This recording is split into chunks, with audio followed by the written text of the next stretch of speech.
আসসালামু আলাইকুম।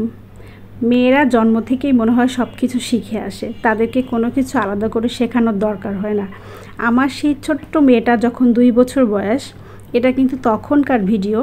সে সেই ছোট্ট বয়সে আমাকে আটা করতে দেখলেই রুটি বানানোর জন্য খুব বায়না করতো যে মা আমি রুটি বানাবো। তখন থেকেই তার রুটি বানানোর অনেক ইচ্ছা ছিল, তো সে চেষ্টাও করতো বিভিন্নভাবে। তো এখন দেখেন ফ্লোরের পরে রেখে সে রুটি বানাচ্ছে। এখন কিন্তু তার বয়স 4 বছর হয়ে গেছে। তো এখন কিন্তু সে মাশাআল্লাহ বেশ সুন্দর গোল করে রুটি বানাতে শিখে গেছে। সত্যি কথা বলতে যেটা, আমার বয়সে কিন্তু আমি রুটি গোল করে বানিয়ে শিখেছি বেশ বড় হওয়ার পরে। এতটুকু বয়সে তো কখনো করিনি মনে হয়। তারপরে আমার মেয়েটার অনেক ইচ্ছা, সে সেই ছোট্ট বয়স থেকে রুটি বানাতে চায়। আর এই যে আমাকে বারবার একটু একটু করে দেখিয়ে দিচ্ছে, মা দেখো তো হচ্ছে কি না, আমার রুটি কি গোল হচ্ছে। সে কত ছোট বয়স থেকে তার কাজ করার ইচ্ছা, মাকে কাজে সাহায্য করতে চায়। মাশাআল্লাহ এখন কিন্তু তার 4 বছর বয়স হয়ে গেছে। আর দেখেন এই যে এখন সে কিন্তু গোল করে রুটিটা বানাতে শিখে গেছে। এত সুন্দর গোল করে মনে হয় কোনো বড় মানুষও রুটি বানাতে পারে না। আমার মেয়েটা আস্তে আস্তে একটু একটু করে কত সুন্দর করে গোল করে রুটি বানিয়েছে।